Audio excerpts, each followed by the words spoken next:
1980년 5월 남도의 작은 마을은 때이른 더위와 함께 막 모내기를 끝낸 논의 풋내가 바람결에 실려오고 있었다. 김춘식과 정길련은 바로 그 바람 앞에서 부부의 연을 맺었다. 양가 부모님과 마을 사람들 몇몇만이 모인 조촐한 혼례였다. 중매쟁이의 주선으로 얼굴을 본 지 고작 3번. 길련은 춘식의 선하지만 고집스러워 보이는 눈매와 흙을 만져 거칠지만 넓고 듬직한 손을 보았다. 춘식은 길려의 동그란 콧망울과 말 한마디를 건네면 수줍어 고개를 떨구면서도 입가에 피어나는 해사한 미소에 마음이 갔다. 사랑이라는 감정을 논하기엔 모든 것이 너무나 빠르고 어색했지만 두 사람은 서로가 싫지 않았고 그것만으로도 충분한 이유가 되던 시절이었다. 춘식의 집은 마을에서도 가장 가난한 축에 속했다. 늙고 병든 부모님을 모신 방 한 칸짜리 흙집은 비가 새는 날이 더 많았고 쌀독은 늘 바닥을 보이기 일쑤였다. 길련은 시집 온 첫날부터 허리 펼 날 없이 일했다. 새벽이면 춘식과 함께 밭으로 나갔고 낮에는 시부모님을 봉양했으며 밤에는 호롱불 아래서 춘식의 해진 옷을 기웠다.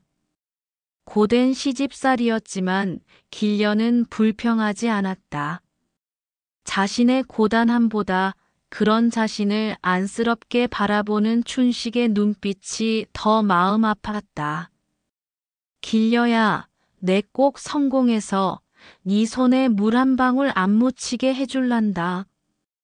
쪼매만 고생여. 밤늦도록 밭일을 하고 돌아와 평상에 나란히 앉아 달을 볼 때면 춘식은 늘 똑같은 다짐을 했다. 그럴 때마다 길려는 춘식의 팔에 조용히 머리를 기댔다. 그런 말 마이소. 저는 춘식 씨랑 함께 있는 지금이 꼭 꿈만 같고 좋구만요. 그러나 꿈만으로는 배고픔을 해결할 수 없었다. 그해 여름, 지독한 가뭄이 닥쳤다. 논바닥은 거북이 등처럼 쩍쩍 갈라졌고 타들어가는 작물을 보며 춘식의 얼굴도 함께 까맣게 타들어갔다. 마을 사내들이 하나둘씩 서울이라는 미지의 도시로 떠났다. 그들은 몇 달 혹은 1년 뒤에 목돈을 쥐고 돌아와 땅을 사고 집을 고쳤다. 춘식의 귀에도 서울에 가면 공사판 막일만 해도 시골 농사일에 몇 배는 번다는 이야기가 왕왕 들려왔다. 어느 날 밤 춘식은 길려의 손을 잡고 어렵게 입을 뗐다. 길려야, 나도 서울 가야겠다. 길려의 심장이 쿵 내려앉았다. 안 돼요. 무서워요. 그냥 여기서 우리 같이 고생해요. 그녀는 춘식의 옷소매를 붙잡고 애원했다. 낯선 서울이라는 곳에 남편을 혼자 보낼 자신이 없었다. 하지만 늙은 부모님과 사랑하는 아내에게 지긋지긋한 가난을 대물림하고 싶지 않았던 춘식의 결심은 확고했다. 딱 1년만, 아니 6개월만이라도 빡세게 일하고 오면 우리도 작은 밭대기라도 살 수 있어. 그럼 가뭄이 들어도 걱정 없이 살 수 있자녀. 응. 며칠간의 실랑이 끝에 길려는 결국 눈물로 허락할 수밖에 없었다. 춘식이 서울로 떠나던 날, 길려는 밤새 싼 보따리 하나를 그의 손에 쥐어주었다. 터미널에서 서울행 버스에 오르는 춘식의 뒷모습을 보며 길려는 끝내 참았던 울음을 터뜨렸다. 차창에 김이 서리도록 손을 흔드는 춘식의 얼굴이 흐려졌다 멀어지기를 반복했다. 꼭 돌아와야 해요. 꼭. 길려는 남편의 뒷모습이 점이 되어 사라질 때까지 그 자리를 떠나지 못했다. 서울은 춘식이 상상했던 것과는 전혀 다른 세상이었다. 하늘을 찌를 듯한 건물들과 귀가 먹먹할 정도의 소음, 그리고 무표정하게 스쳐 지나가는 수많은 사람들. 그는 새벽 인력시장에서 겨우 구한 공사장의 막노동꾼이 되었다. 하루 종일 시멘트 가루를 뒤집어 쓰고 무거운 벽돌과 철근을 날랐다. 밤이면 여러 명의 인부들과 함께 합숙소의 차가운 바닥에서 새우잠을 잤다. 몸은 부서질 듯 고됐지만 고향에 남은 길려를 생각하면 어떤 고통도 견딜만 했다.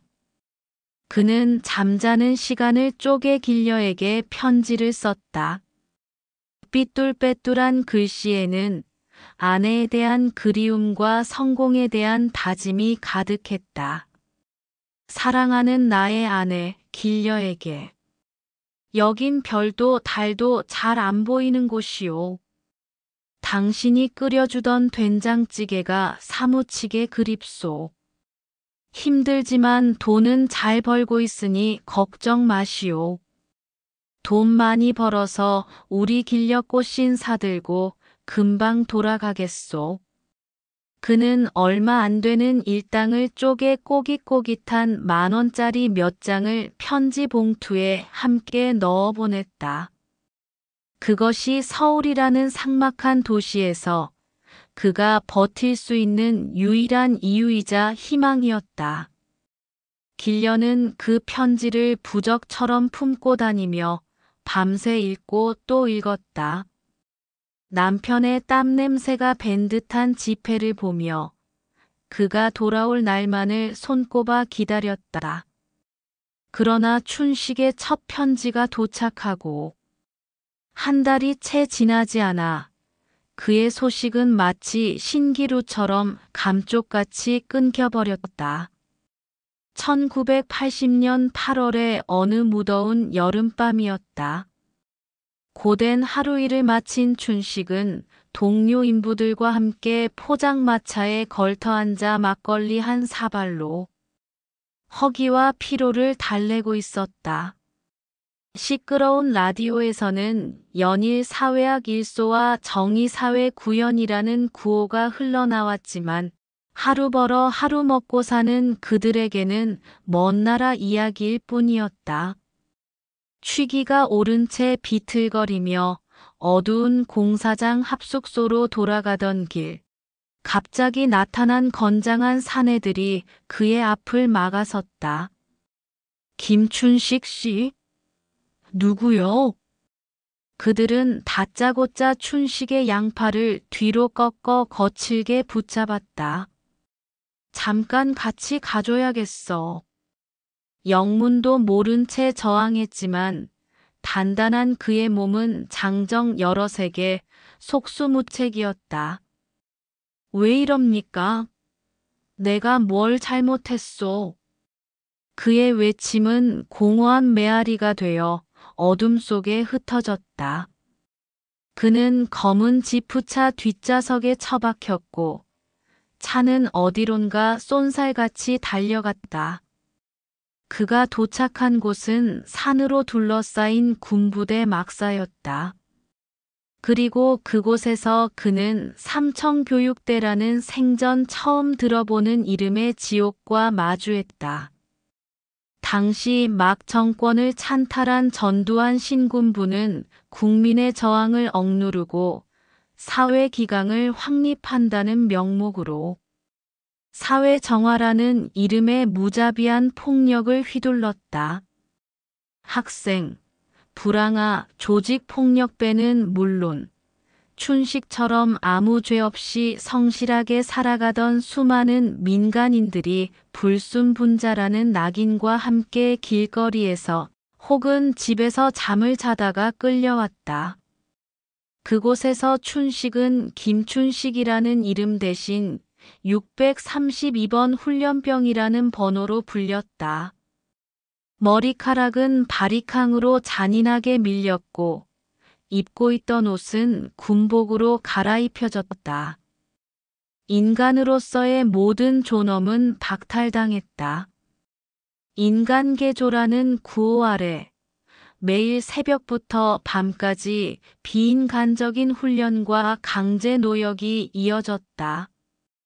땡볕 아래서 끝없이 구보를 하고 몽둥이와 군홧발에 의한 구타는 일상이었다. 억울합니다.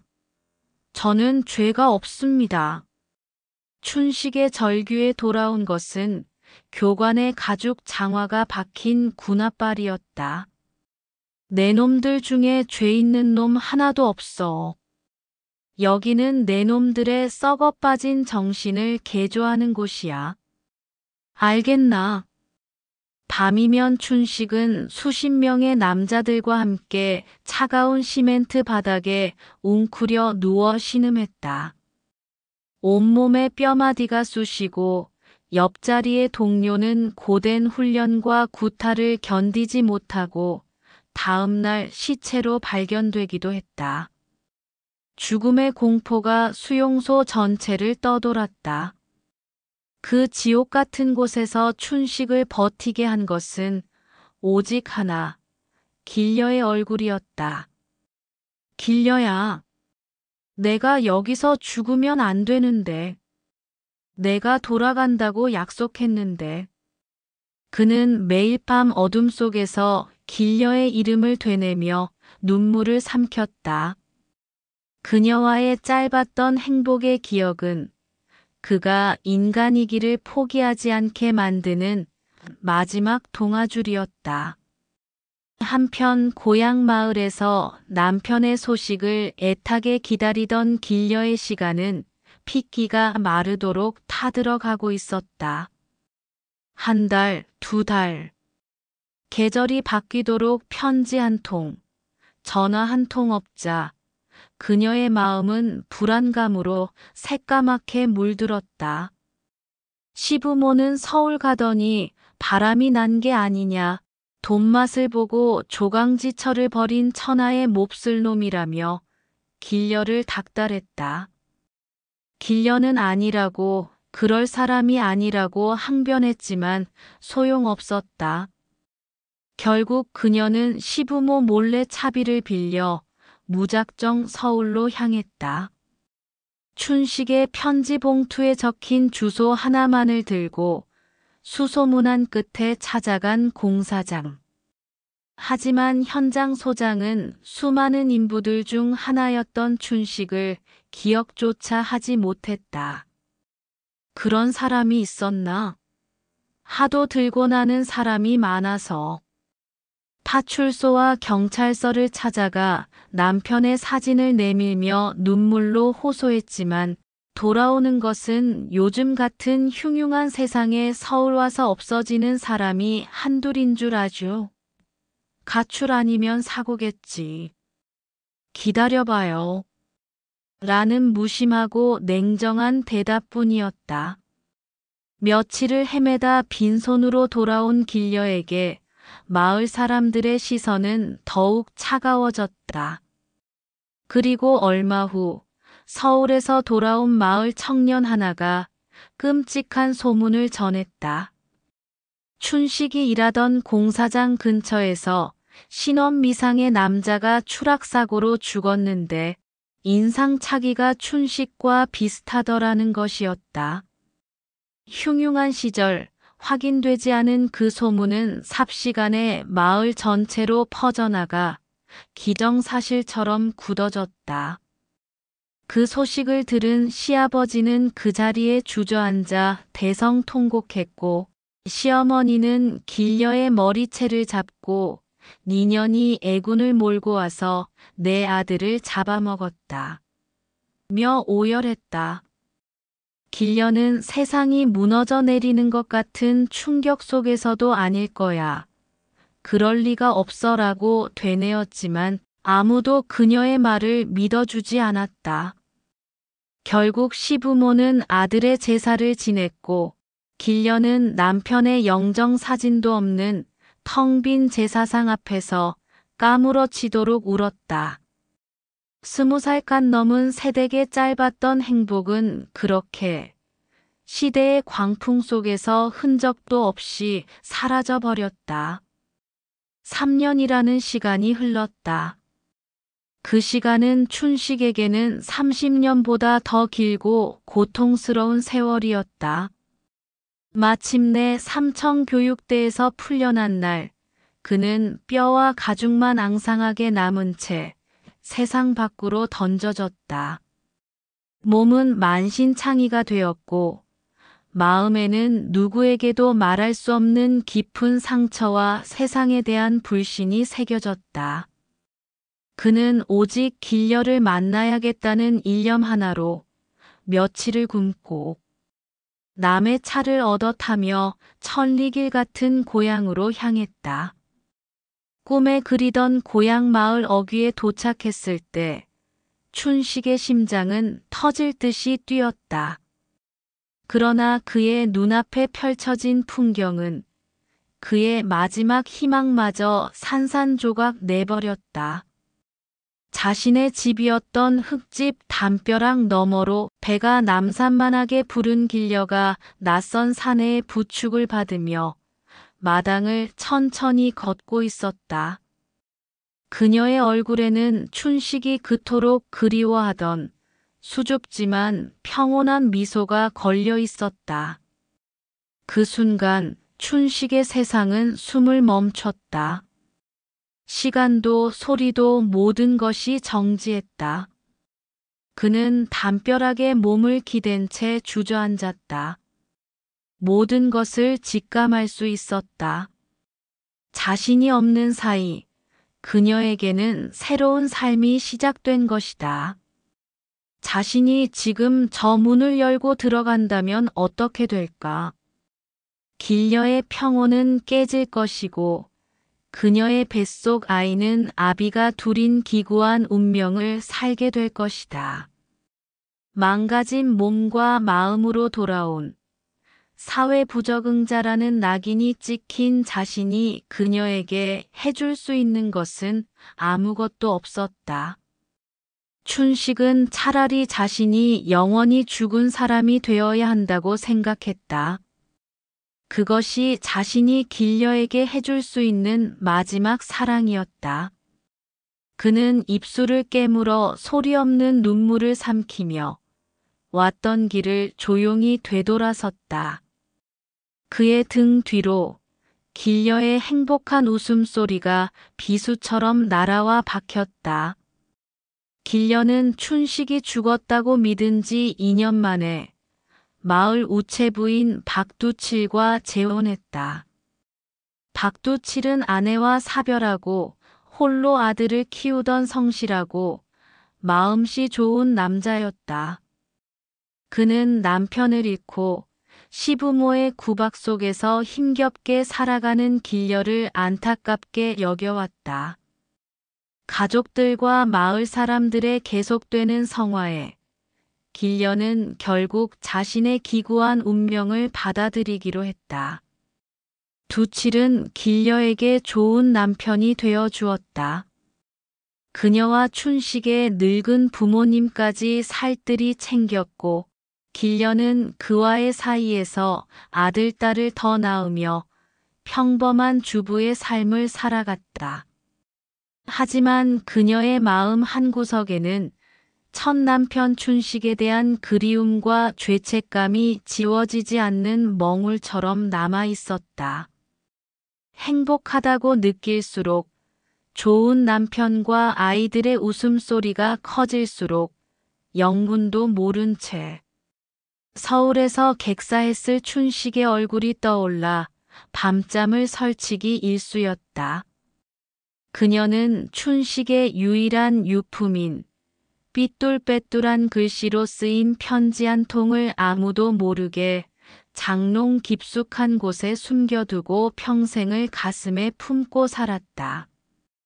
고향을 등진 춘식은 정처 없이 떠돌다 아무도 자신을 알지 못하는 강원도의 깊은 산골 탄광 마을에 정착했다. 그는 자신의 과거를 철저히 숨긴 채 김씨라고만 불리며 막장에서 석탄을 캐는 광부로 살아갔다. 삼청교육대의 후유증으로 얻은 육신의 고통보다 사랑하는 아내를 눈앞에 두고도 아는 척할 수 없었던 그날의 기억이 매일 밤 그를 악몽처럼 덮쳤다. 그는 평생을 독신으로 살았다.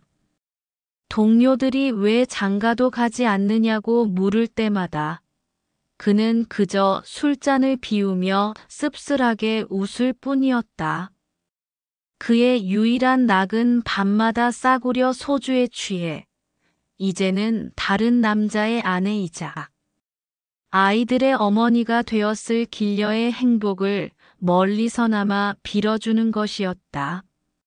시간은 무심하게 흘러 대한민국은 민주화의 경랑을 거치고 세상은 몰라보게 변했지만 춘식의 시간은 1980년의 그 비극적인 여름날에 영원히 멈춰 있었다. 세월은 유수와 같았다. 강산이 4번이나 바뀌는 사이 춘식과 길녀는 어느덧 희끗희끗한 머리와 깊은 주름을 가진 70대 노인이 되었다. 길녀의 2번째 남편 박두칠은 몇 해 전 지병으로 세상을 떠났고 그녀는 이제 장성한 자식들의 효도를 받으며 조용한 노년을 보내고 있었다.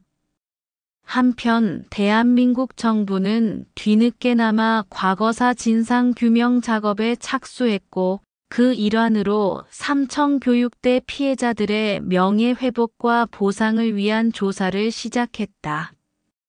평생을 그림자처럼 숨어 살던 춘식은 신문에 난 작은 광고를 보고 큰 용기를 내어 피해 사실을 등록했다. 억울하게 빼앗긴 자신의 삶에 대한 세상에 외치는 마지막 절규와도 같은 것이었다.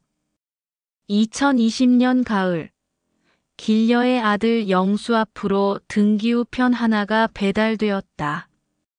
발신인은 진실화해를 위한 과거사정리위원회였다. 무심코 봉투를 뜯어본 영수는 자신의 눈을 의심했다. 공문서에는 믿을 수 없는 내용이 적혀 있었다. 귀하의 모친 정길녀님의 남편 김춘식님은 삼청교육대 피해자로 공식 확인되었으며 현재 생존에 계심을 알려드립니다. 김춘식 생존. 영수는 망치로 머리를 맞은 듯한 충격에 휩싸였다. 어머니로부터 어렴풋이 들어왔던 젊은 나이에 서울에서 사고로 돌아가셨다는 첫 번째 아버지. 그분이 살아계셨다니. 그는 떨리는 손으로 문서를 들고 어머니에게 다가갔다. 어머니, 이게 대체 무슨... 그를 읽지 못하는 길녀는 아들의 심상치 않은 표정에 불안한 눈빛으로 그를 바라보았다. 아들이 떨리는 목소리로 문서의 내용을 읽어내려가자 길녀의 얼굴은 순식간에 하얗게 굳어졌다.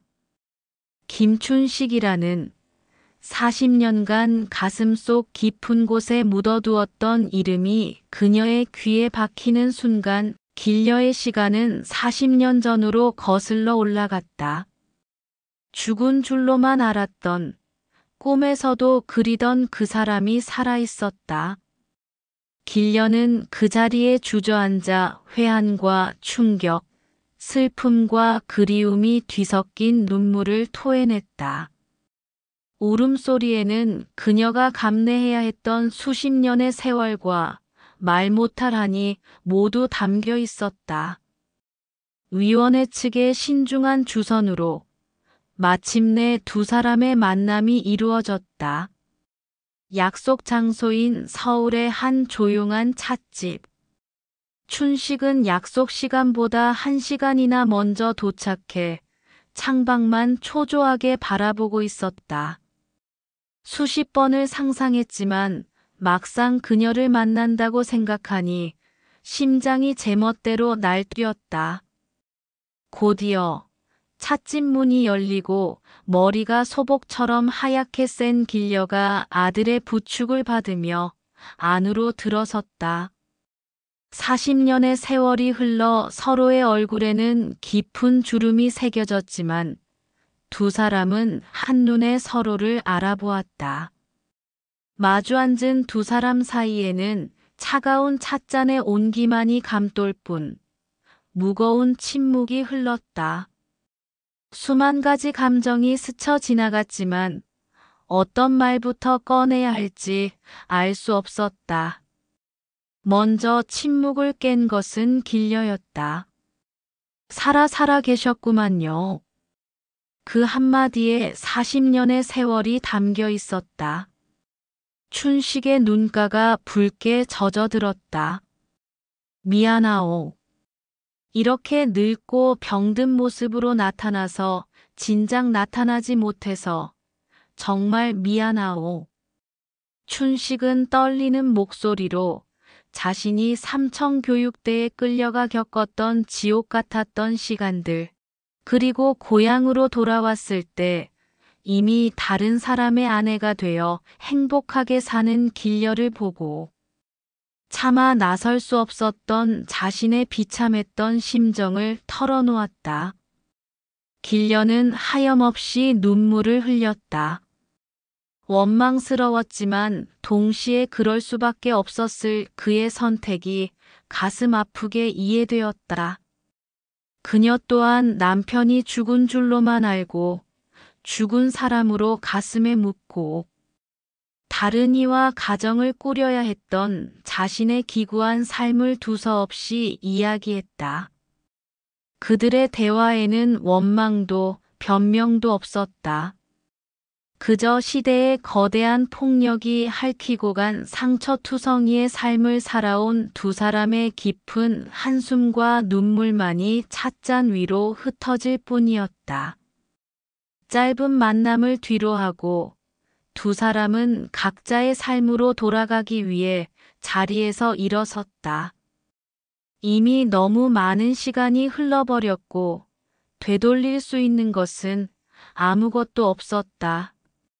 춘식은 길녀에게 아무것도 해줄 수 없었고 길녀 또한 그에게 돌아갈 수 없었다. 부디 남은 생이라도 편안하시오. 그쪽도 아프지 말고 건강하게 지내시오. 그것이 그들이 서로에게 건넬 수 있는 마지막 인사이자 최선의 축복이었다. 찻집을 나서는 길녀의 주름진 얼굴 위로 춘식과 함께했던 짧지만 행복했던 시절의 기억들이 파노라마처럼 스쳐 지나갔다. 그리고 홀로 남아 그녀의 뒷모습이 완전히 사라질 때까지 바라보는 춘식의 눈에서는 40년간 가슴속 응어리져 있던 뜨거운 눈물이 마침내 봇물처럼 터져나왔다. 그들의 사랑은 비극으로 끝났지만 서로의 존재를 확인한 그 순간 두 사람은 비로소 긴 세월 자신들을 올가매던 운명의 굴레에서 벗어나 작은 위안을 얻었을지도 모른다. 1980년에 그 서슬 퍼런 겨울이 남기고 간 비극은 그렇게 두 사람의 가슴 속에 지워지지도 녹지도 않는 시린 서리꽃으로 영원히 남아 있었다.